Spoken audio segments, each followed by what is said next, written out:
This week on Silver Screen, we have the latest on the snow makeup days, a recap of Baseball's Got Talent, and teachers reading mean tweets. Good afternoon, Dutch Fork. Today is Friday, April 4th, and your Silver Screen report starts now.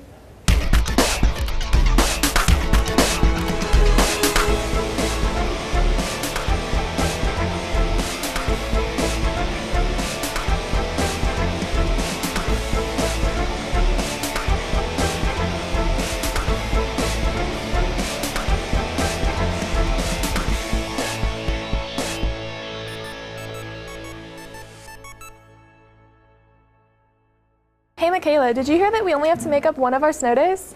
No, I did not, but Mindy Harris and Ariana Mount visited the district office on Wednesday to get the details. Here's Mindy Harris with the update. The arrival of inclement weather forces the district to work closely with different services to determine school cancellations. At the end of the day, the superintendent of the district makes the final decision, but it's not without a lot of consultation. We work with the National Weather Service and also emergency services from both Lexington and Richland County. We have a director of transportation, Mr. David Wiseman, and he actually drives the roads, as does some of his bus drivers, to see the condition of the roads. And then the superintendent also talks to other district superintendents to see what kind of weather they have in their districts and what decision they're going to make. And it's a minute-by-minute, hour-by-hour decision-making process. Loss of instruction time is an effect of school cancellations. It puts us behind. Like, you have to make up, well, not really make up anything, but it puts, like, so you don't learn as much. You might not get lessons done. Sometimes the snow days is nice because students need a break from school, and when they come back they're more focused and like ready just to get it over with, so they're ready just to do whatever they have to do. When we miss school, like we miss classes, and you might have had like a test or like a lesson plan, so that definitely like puts us back a few days. We really feel that instructional time is valuable for students, and so we don't take lightly the decision to pull them out of school. This year, the legislative gave authority to each school district to pardon up to 5 days. The makeup day will be a half day on June 6th, in addition to June 3rd now being a full day. I'm glad we don't have to make up the 6 days because I feel like that'd be really excessive, but I really don't like the fact that we still have to make up one of those days. From the District 5 office, this has been Mindy Harris with your Silver Screen Report. Now back to you, Michaela and Haley. This week on Kids in the Hall, we asked students what they think would be an alternative to tacking on makeup days at the end of the year.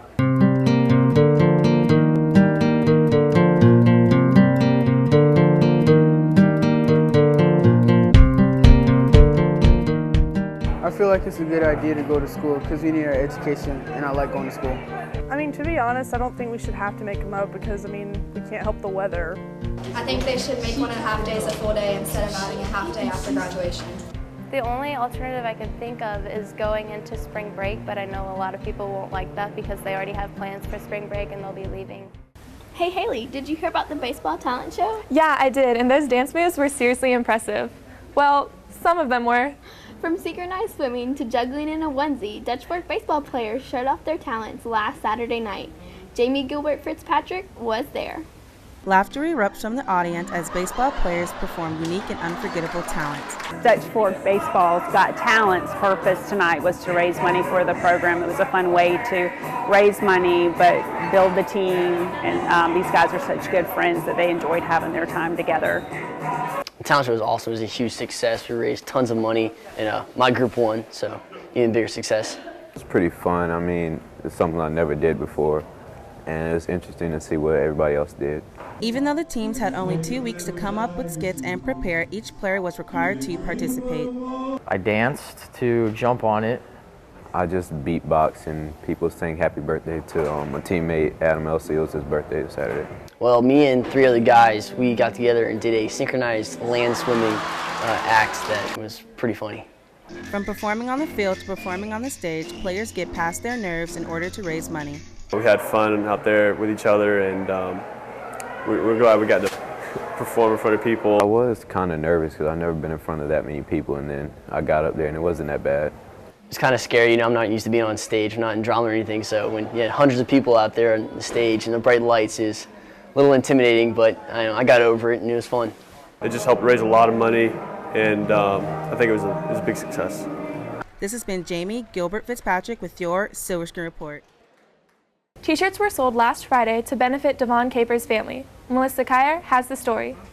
Students and faculty lined up in the Commons to purchase shirts and bracelets for support. Actually, it was drawn up by Joe Klasnick. He's a classmate here at Dutch Fork High School. I think it was a great idea promoting Stop the Violence, and also it gives the inspiration and the legacy of my son to continue on throughout the school and throughout the community.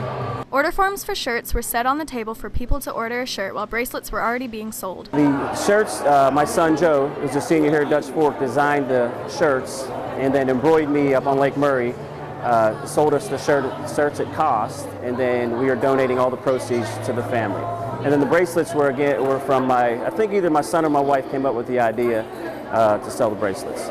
I bought it because I felt like I really needed to support their family, because I knew Cape like from around and stuff like that, and he was always involved, and especially with girls basketball. So I just felt like I needed to contribute to their family. I bought a bracelet because I felt like I needed to support one of my elementary school friends. The money received from the shirts and bracelets was donated to support the Capers family. If you would like to order a shirt, see Senior Joe Klasnick for more information. The importance of it is getting out to everybody in the community that we are one and we are unity, and we need to stick together and show support. I think it's important to remember Davon, and again to show the Dutch Fork community is a tight-knit community, and that he may be gone, but he won't be forgotten. This has been Melissa Kyer for your Silver Screen Report. Thanks, Melissa. Hey, Michaela, guess what I just bought? What? Cat Vans. Really? Well, art students from Dutch Fork have been given a unique opportunity to design shoes for the Vans company. Daniel Hudson has more. Smells of fresh paint cling to the air as students work to complete their entries to the Custom Culture Art Competition. So I think it's really cool to have students in the high school level doing things that are going beyond our community. I like how it gives students like the opportunity to show their creativity and like their own ideas. Like my idea is just something I thought of, and then I made it, like I actualized it. I like the Vans project because it kind of gives me a sense of self-awareness. Like, I get to work with something other than something that's just in the school. Even with the grand prize of having the winning artwork sold in retail stores, artists are not allowing the competition to get the better of them. My hope is just to give them encouragement and confidence that they can do things that are bigger. For students at our high school to be able to utilize that and show their expressive, their expression and their passion, I think is really cool. Obviously, my hope is, to win, but I'm not sure exactly how likely that is, but at least I can try. I want to win, but it's kind of cool. I want to finish before anything, because if it's not finished, then that'd be a waste of time.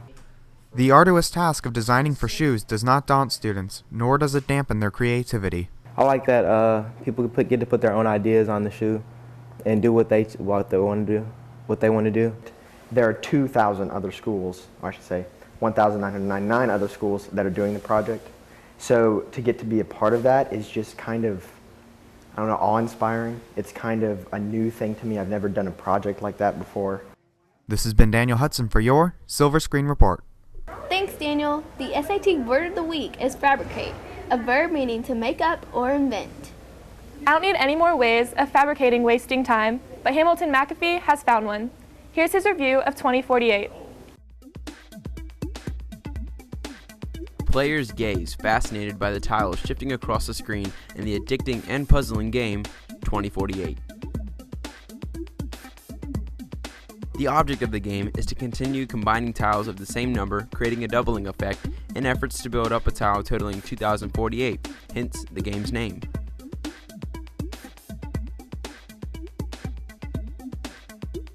The game runs fluidly and has little to no lag, keeping up with the player's thinking.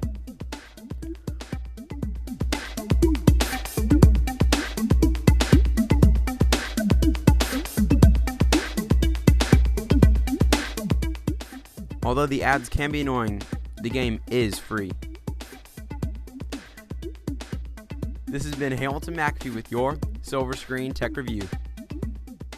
Did you see all the crazy decorations in the science hall this week? Yeah, I did. This week, students in physics classes took to the football field yesterday to launch their catapults. Lacey Jeter launches the ball. On Thursday, April 3rd, students were given the opportunity to launch their catapults out in the stadium. Some kids build air cannons, some kids build trebuchets, some kids build catapults. We're trying to really integrate engineering practice with physics concepts. It was fun. I got to meet up with my friends every couple days every week, just meet up and build it, just something we could do, a new experience. Hadn't really done anything like that before, so something fun. You know, there's a really good thrill when you're actually able to test the catapult and you actually get to see it launch and just see that softball fly through the air. The purpose of the catapult project was to inform students about the field of engineering and physics. The purpose, like I said, is to integrate engineering with the physics concept so that you get to apply those things to achieve a goal. We get to say, all right, well, how can we use conservation of energy to direct that energy from a weight or spring or air pressure into the velocity of a ball. Physics students feel that there was lots of hard work involved in building the catapults. Very first meeting that we did, we just kind of got together at one of the teammates' houses and we drew some stuff out, did a little math. Well, first we had to start up by making it. We had to design it out, kind of draw what we're going to do, and then as we were building it, we changed some things, added some things, and then it just came into a full product. So it was a whole experience just doing that. We had a lot of fun painting it and sawing the wood and practicing as well. It's super fun, and it's definitely worth taking physics to do.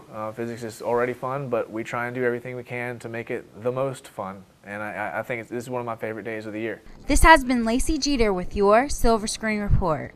Hey Michaela, are your tweets protected? No, mine aren't. Well, after watching this, you might want to reconsider that. Here's a friendly reminder to always watch what you tweet.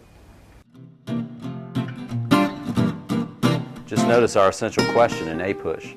Mr. Barron, I'm going to need you to #BMS, #BMS, #BMS. Be more specific. Everything that comes out of my mouth is specific. I hate Miss Thur's assignments and tests. When in my life will I ever need to know what Sophocles met in Oedipus? Never. Well, aside from knowing who you are, you might want to be careful who you date. So I just made an A on that vocab quiz thanks to the handy dandy camera on my phone. #Take that, Mrs. Mewborn. That's both duplicitous and sophomoric, and if you'd studied, you would know that. Mr. Buck dropped $75,000 on alpacas. Well played, Kyle. Well played. Well, I'd like you to meet Salt and Pepper. Miss Koch is looking too good today. It's Hendrick, and no thanks. Ooh, Mr. Lindler, don't wink at me. #creepy.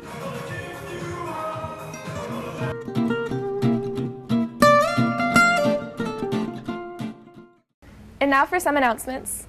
The art department will host its annual Recent Works art show here in the Media Center next Thursday, April 10th from 6 to 8 p.m. In the meantime, come check out a preview of the show. Do you have a talent you'd like for us to showcase on Silver Screen? Scan the QR code outside room 252 and fill out the form. Don't forget about attendance makeup tomorrow from 7:30 to 2. Remember, if you order a temporary ID after 10 a.m., you will receive a 2-hour detention. So make sure to order those IDs during first block. Classy cash can only be redeemed or turned in every Friday during lunch. Thanks for watching. We'll see you next week. Only one more show until spring break. Okay, static, you good to do. Yeah.